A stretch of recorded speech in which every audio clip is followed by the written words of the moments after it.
So Mark Francis is a consultant specializing in small cap capital markets. His primary engagement is with CNSX, Canada's alternative stock exchange for small cap issuers. Bit of a promo there, Mark, in your bio. As an advisor in Western Canada, he also advises other small growth companies. Mark currently has interest in other entrepreneurial projects, including mineral exploration and several angel investments in industrial innovation and technology in Alberta through the Alberta Deal Generator and Venture Alberta. And so Mark is going to speak a little more specifically to the junior resource sector. So welcome.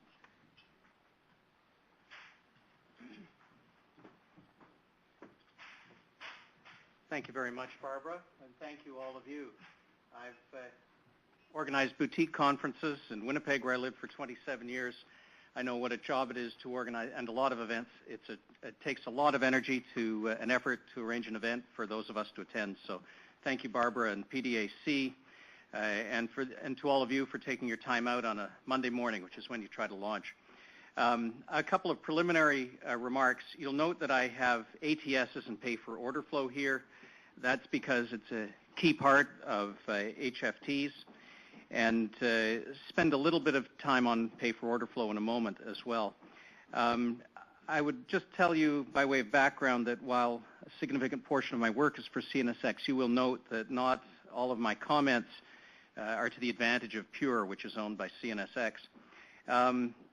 My own personal financial recovery as an entrepreneur, I was broke at 40, and I actually made my money back in small cap mining juniors, one that Bill and Jennifer McGinty know very well, Odyssey Resources. I am not a trader. I've never believed that you can make money as an individual investor, as a trader. You couldn't do it against the banks, the bank traders. You've never been able to do it. In fact, even if you thought you had, you probably were one of those statistical aberrations that always exist within any universe, and it was more by accident. In any case, I've had a recovery, given back some of it. The introduction, and these are some preliminary remarks, of HFT, or in fact of the ATSs, was to a large degree a defensive move. If you don't do it, international competition and leakage of order flow means that it's going to happen.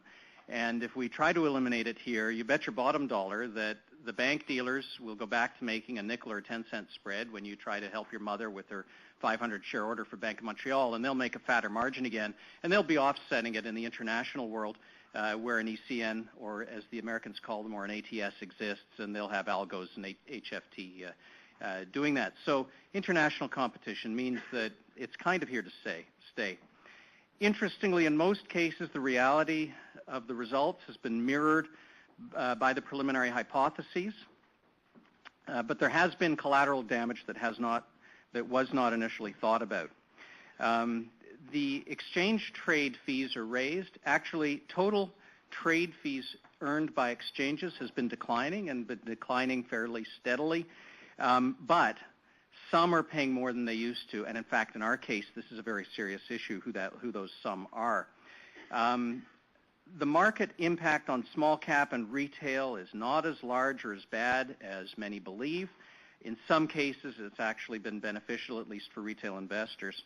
But it's been way worse for a group critical to our success and our survival as a small cap world, and those are the independent small cap dealers. So we really cannot conflate all brokers as being the same. Just as we can't conflate all investors as being the same, and we can't conflate all the stocks.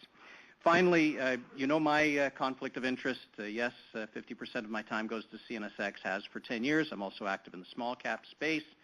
I follow about 200 stocks, TSX Venture stocks, because it would be a perception of conflict if I traded actively at all in CNSX stocks. So I try to be like Caesar's wife in that regard. And but there are conflicts of interest here. One thing you need to know is that CIBC was the very first into aggressively bringing into Canada direct market access, DMA as it was initially called, and working with the HFTs, and they leapfrogged. And the big five banks are making a lot less money on market making than they used to, so they're not entirely thrilled with how it's worked out. I think that that's a pretty good preliminary, which is the button? I just used this one to go forward. On the right. I'm using the arrow. Yeah, he's doing the arrow. Okay, there we are. Okay. So, yes, there are a lot of simultaneous complaints. There's no liquidity. The HFTs have scared everyone away, and the HFTs are playing games with my stock. You hear that said a lot. But HFT and HOT do the following, and it made sense that this is how it would be. And we have to give IROC credit for getting the acronym right on HOT. HOT means high ratio of order flow to trades, okay? So the HFTs are the people who change their orders an awful lot. So they do it a lot in the big caps. And if you read the IROC study, and it's a pretty accurate reflection, the smaller the average market cap of the stock, the lower the percentage of trading driven by HFTs that occurs in that stock. And when you get down to stocks under 50 million market cap, they're hardly there at all, if at all, except in a couple of places. You'll see the CNSX market, which has a lower average market cap than TSX Venture, has in the IROC study an even lower percentage of HFT participation as a percentage of trading than the TSXV. But one of the things that's interesting is, in fact, at the time of the study, we had a CEO who was trying to attract HFT, and there was one stock called Mongolian Growth Fund, which was a $100 million market cap, and he got one HFT to be active in Mongolian growth. So we think that if you took that outlier out, in fact, it would be almost zero in the CNSX marketplace, as opposed to simply less than the ratio on the TSXV. So this is primarily an issue for big caps. Certainly HFTs use DMA a lot more, and I think you'll probably hear more about DMA from Tom. They make far more use of the dark order pools. That doesn't really bother me if two people of questionable morals, very big, burly market traders are feeling each other out in the dark. I'm actually a little more concerned about the interest spread dark orders that the bank dealers through Alpha proposed, and that is involved in the whole HFT world and unique order models, and it has not been addressed. HFTs use anonymous a lot more. They certainly are on the passive side, as you have heard. And the speed advantage, but the speed advantage has always been there. My grandfather was a broker for 50 years. He became national sales manager at Richardson's out of Winnipeg, and one of their big problems was that the people on the floor of the exchange had the information advantage, and the people on Bay Street had the information advantage. And that time advantage has been shrinking and shrinking, and the difference that time advantage makes to us as individual investors is now pretty negligible financially. So you'll see later I talk about it, but if we allow ourselves to be distracted as individual investors in small cap companies with microseconds, they're still going to be there, but we actually don't need to worry about it, in my view. So that speed advantage has always been there. And what is of concern to me is that market pricing is essentially discriminatory in many ways. Let's talk about why pay for order flow came in the States because the competing ECN, competing at first against NASDAQ, and then Archipelago came in against NYSE. How do you get the orders to come and line your order book? The stock's $2 bid, $210 offered. Well, if you pay people a credit if they post their bids and offers, even if the bid is under the market at $1.99 and the bid's at $1.98 and $1.97 and the offers are at $2.11 and $2.12, and the market fluctuates, well, sooner or later you'll have the best bid or offer posted there. That was initially how it began. So line the order book, then the trades come to me first. But, the trade happens, it needs an active and a passive. It needs a buyer and a seller. And in actual fact, I do not believe that one has more value than the other, and therefore probably shouldn't be paid for it. I'm not sure we can get away from that. But there could be an argument made, and I'd like to hear it made academically, that it in fact is discriminatory pricing. The issue of volume discounts, which are somewhat abating in this world, but in fact with electrons, they really don't care. The marginal cost of doing one additional transaction is pretty small, regardless of where it comes from. That marginal cost is increased regardless of whether it's someone who has a small order flow or a large order flow. And HOT is not charged for burdening the systems versus your very simple order, which likely doesn't get changed, or if it does, maybe it gets changed the next day. There are market cycle issues that superimpose themselves on this. And in terms of the HFT, the game playing that goes on, the general liquidity is very different depending on the point in the market cycle. Unfortunately, people don't care as much about the serious issues while a bull market is running, and you can't blame them, because when a bull market is running, the most important thing you can do is go and get your money, or go and do your trade, or make your investment as a small investor. You don't want to get left out of a hot deal. And you worry less about filing complaints with regulators. And if you're in investor relations, you worry less about filing a complaint with a regulator about possibly abusive trading, and more about calling the next investor. Unfortunately, when share trading is very active is when abuses are more likely to occur. So that is a bit of an issue, but we have to think about it and deal with it now. Very differing impacts of HFT depending on who you are. If you're a big cap or a medium cap stock, yes, and you're on the investor relations side, you've got to think about it, you've got to worry about it a fair amount. Certainly in the trading of big and small caps, and I help my mom on her account, it's a much better world than it was 5 years ago when the banks made a 5 or 10 cent spread on my mother when she tried to buy 500 shares of Capital Power. It's now a penny spread generally. I'm happy to leap the penny spread.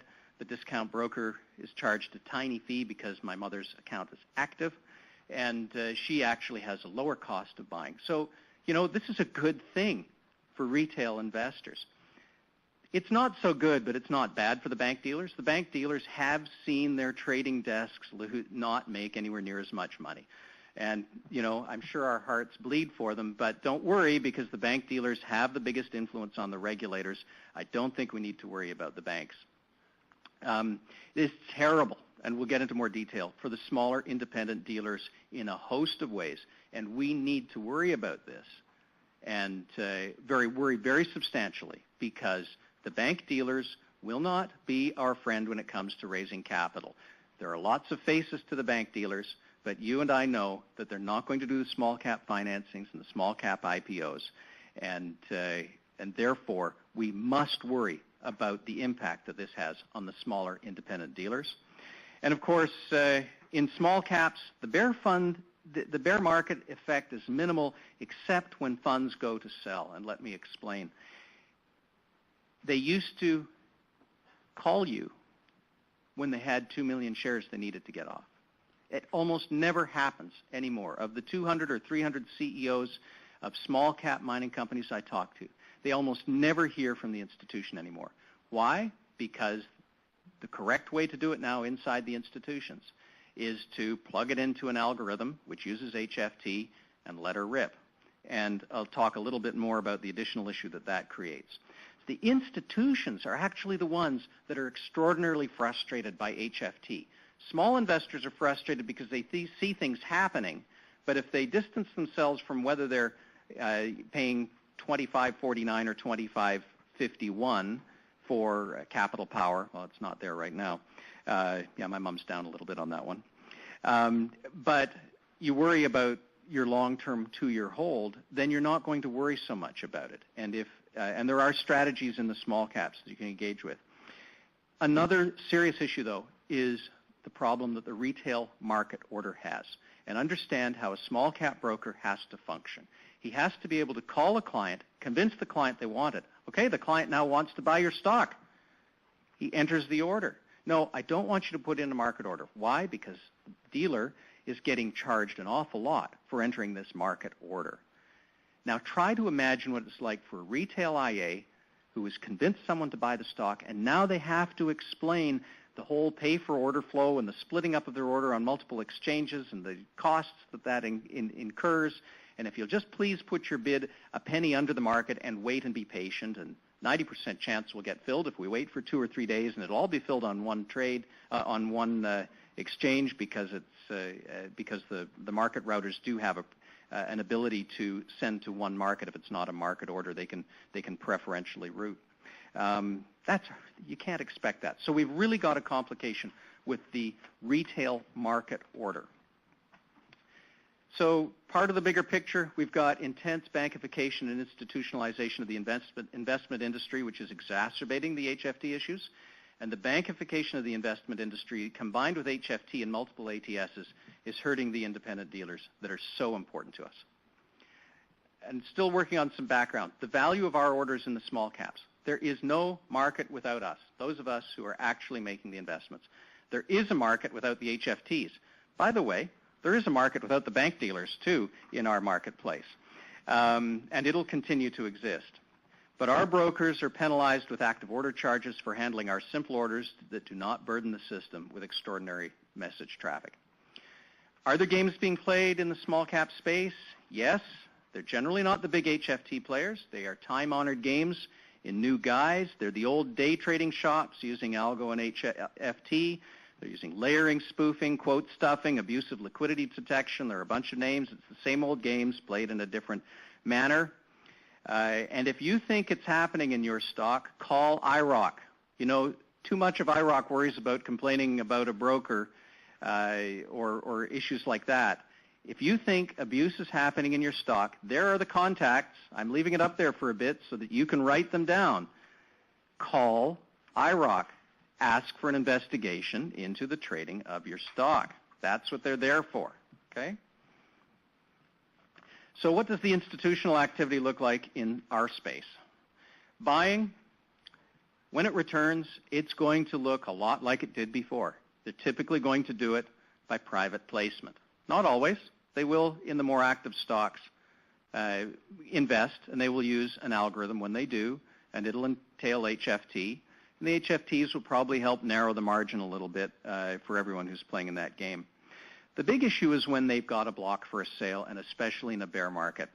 Now the order is referred to that trading, and this is when the penny jumpers hop in.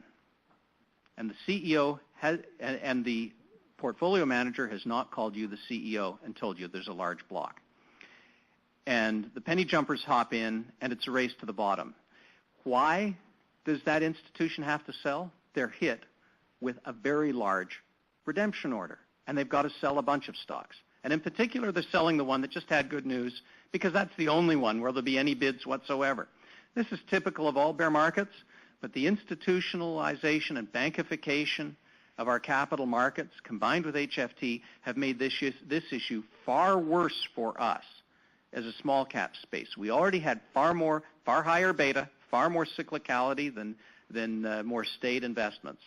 And when you layer these two issues on top, you get an extraordinary volatility in the small cap stocks. The TSX Venture Index, comprised of the 50 biggest on the TSX Venture, most of which have revenue and therefore are more stable, actually disguises.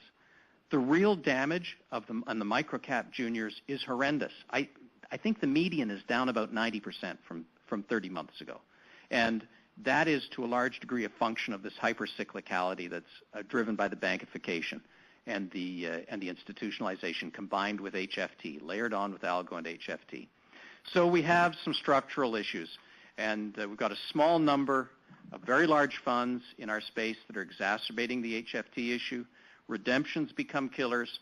Oligopolies try to prevent the existence of small, nimble funds, and they have many ways of doing it, of preventing small, nimble funds from being launched. They need, or into the marketing network, and regulation actually makes it very difficult to put together right now a small, nimble fund. And we've got overly rapid funding and capitalization of early-stage projects, especially in the mining juniors.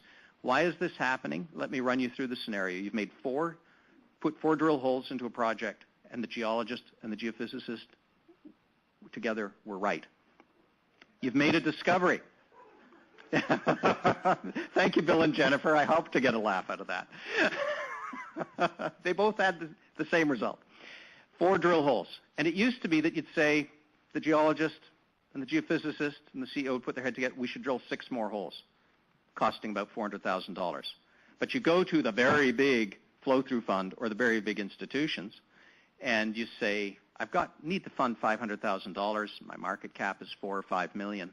And they're not interested. The response has been almost universally, at least it was 8 or 9 years ago, come back when you're serious, little boy.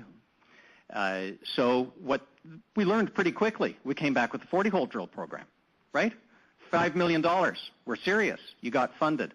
What we did, in most cases, because we know most discoveries don't result in an economic mine within 10 years, it's much, much longer, is we spent a whole lot of money, way faster than we should have, on a whole lot of projects, and investor returns are poor.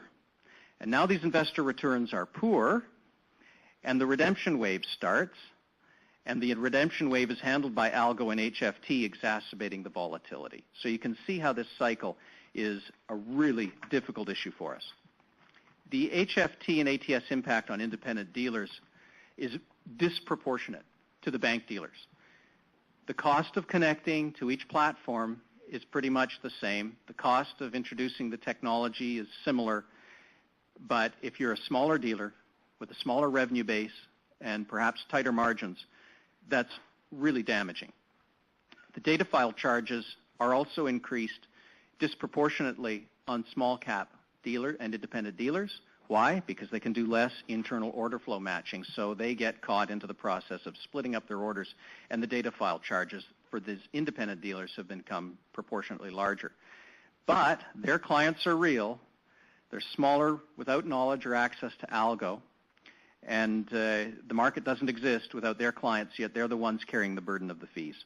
There has also been a concomitant loss of order flow. It goes back to the manager of that mutual fund that now uses algo and HFT rather than calling the trader at Haywood or at Canaccord or at Byron Securities. They're plugging it into the system. And that means that the independent dealers have lost business handling these blocks, and it's harder for them to justify carrying the analysts, and then we get a lot more individual brokers going freestyle, going rogue on us and trying to make decisions. I'm a former individual broker, and I know that it's very hard to follow stocks where you don't have micro-cap stocks where you don't have an actual expertise. And that's why the small-cap dealers hired former geologists and engineers to be these people and to advise the brokers. And there's much less of that. And then that becomes a problem in our space, and our investors end up making poorer decisions. And we should be very worried about that. One of the things that is also tied into this whole HFT space is the elimination of the tick rule, because if you've got HFT going, you've got to eliminate the tick rule. So I have several comments. First of all, if we don't do it, we're going to have international leakage again, and the same problem anyway.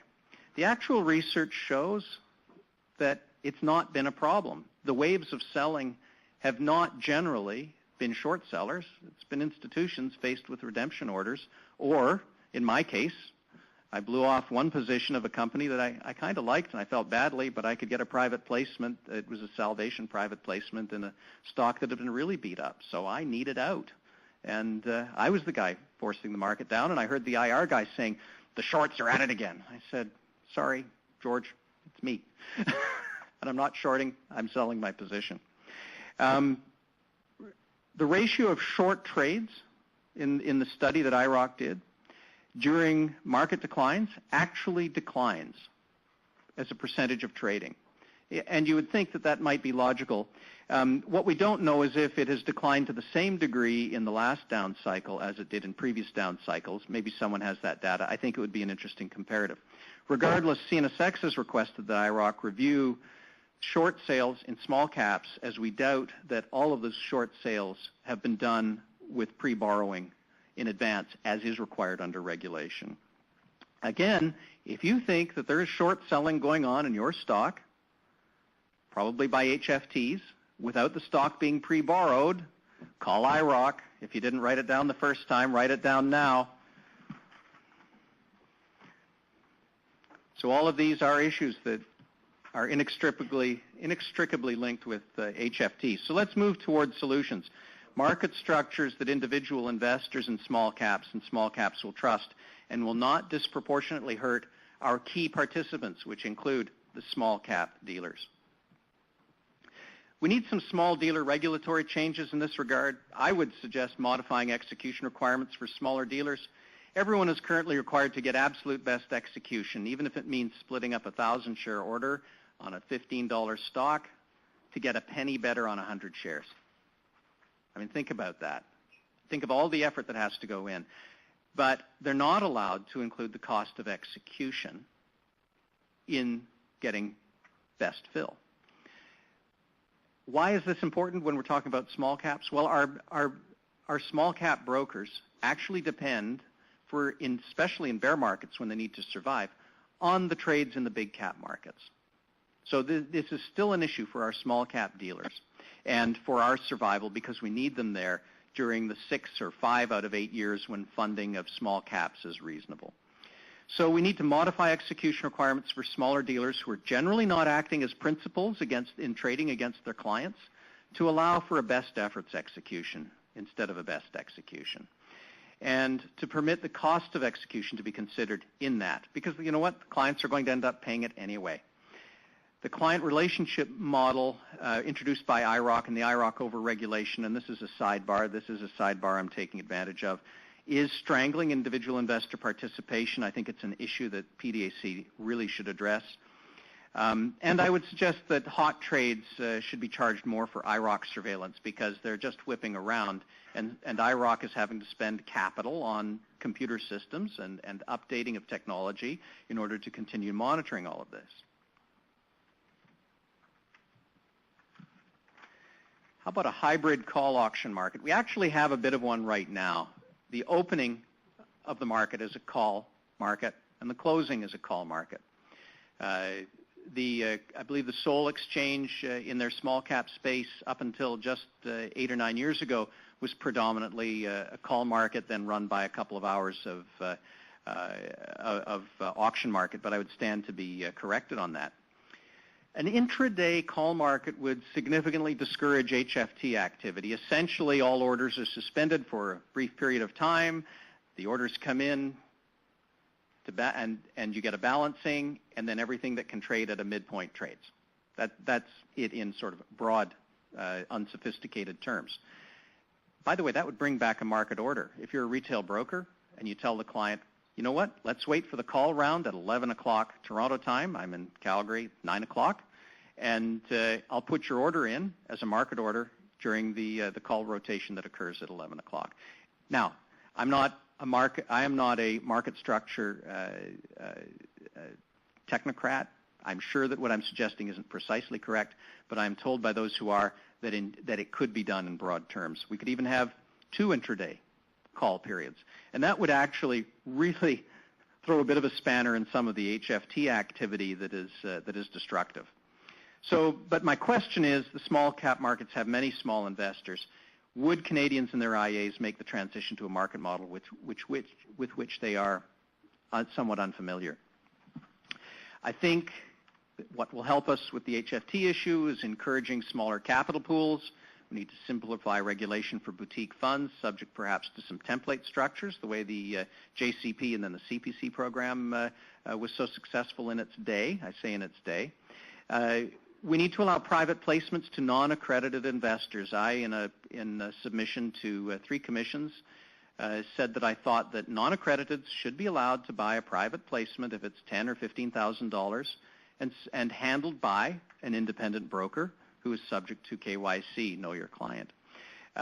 This would broaden the placements that we do for funding and take some of the funds away from all those players that use algorithmic trading engines when they go to sell and massacre our stock.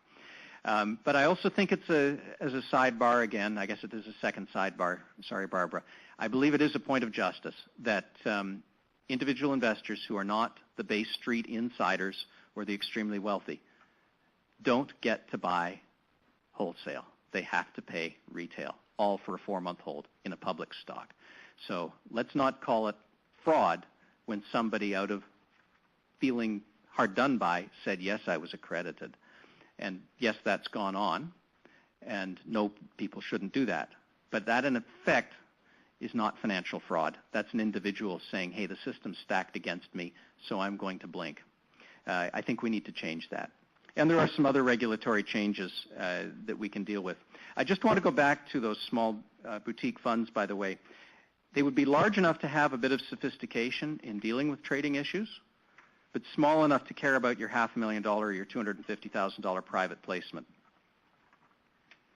I do think one of the things that we need to look at a bit in the bad markets when HFT in the markets are scaring off investors is debt instrument financing. And It's only for certain companies. You might be able to get away with a small debt piece if you're in final feasibility, in bankable feasibility. I think you could do it if you were going into development, a small project going into development or expansion. I've actually seen a fair number of small cap debt instruments, most of them unlisted, some of them listed, non-convertibles I'm talking about, not convertible debt instruments, but non-convertibles going forward. And even though our high-risk investors are aging, they're still prepared to play, but they need yield. And so I think it might be a bit of a solution. Here's an irony. In the debt markets, HFT and algo actually works really well because there's a natural limitation on volatility due to how debt market valuations occur. And I could speak with Peter for quite a while as to why I think the merger that we lost out, the exchange merger, was unfortunate for everyone except for the bank dealers. One of the reasons I am convinced is the Milan Stock Exchange, which was part of the London, was the first to launch a truly retail market for debt instruments. And it was very popular. London has done the same. All throughout Europe, half of Prague's exchange listings are non-convertible debt instruments. In Johannesburg, the debt instruments trade, non-convertibles of a company trade right alongside their equities. Australia has brought in laws for this. And this is a place where HFT and algo would actually work extraordinarily well because the trader could sit there and manage yield spreads and quality time spreads and quality spreads on a dynamic basis and keep a thoroughly liquid market for all of us and all of our investors. And I believe it would open up a new avenue of financing for our small cap space. And we would actually need the algos and the HFTs there. But the bank dealers aren't going to lead it, by the way, for a number of reasons. So bear market strategies, if you're a small investor, look, you can't compete on speed or trading, but you never, ever could. And if we go back to the bad old days, it'll be worse for you. So don't flitter about. In a bear market, what I did was I put my bids in and I waited. And I sat on my stocks for 18 months. I didn't try to trade them. And I made some big scores because I was concerned. I went back to a value, consciously went back to a value consideration in my investing, not trying to trade. So if the HFT algo world is teaching us anything as individual investors, as small investors, it's that we really have to go back to value, and it's going to mean that trading for our stocks is not going to go back to in my opinion, to the 06, 07, 08 levels. I think we had a really unique small cap market for quite an extended period of time, and we're going to have to behave differently as investors. And as we do that, we're actually not going to worry too much about HFT and algo, except when an institution goes to sell using an algo or an HFT, that might actually play to our advantage if we're aware of it. Talk to the company, therefore, because they might tell you that there's a big seller in the market and you'll put your bid underneath the current bid and wait. Don't change. Don't worry about it. Just sit there. And I think you get filled as a small investor in a small cap stock. Company strategies. In this space, the traditional IR model anyway doesn't work in bear markets. It usually only works for about 2 or 3 years out of an 8-year cycle, mega cycle. You've got to work harder with your existing investor base. Don't try to defend your stock price when you see that an algo is in there or an HFT is in there. Now, the worst of this phase is likely over for this cycle, but don't try to defend. Doesn't make sense. You'll just wear out your gunpowder, use it all up. So hold your gunpowder when that institution turns on the algo and HFT. And finally, a couple of fantasy ideas. I'd love it if there were an algo alert service that any investor could type into. And I'm thinking of buying this stock. Is there an algo on? Does it seem as if there's an algo on either side at this point in time? Maybe all the independent dealers could get back together again the way they used to. And offer that service to us. Perhaps that's idealistic. Perhaps it's naive. I'm sure Tom will tell me it is. But I think we need to get the independent dealers and the small investors back in a room. We're going to have to go back to syndicating our private placements and our offering and work a little more collectively, and then we can get around this. So in summary, HFT, it has complications for us. It's not a disaster for our space. And thank you very much.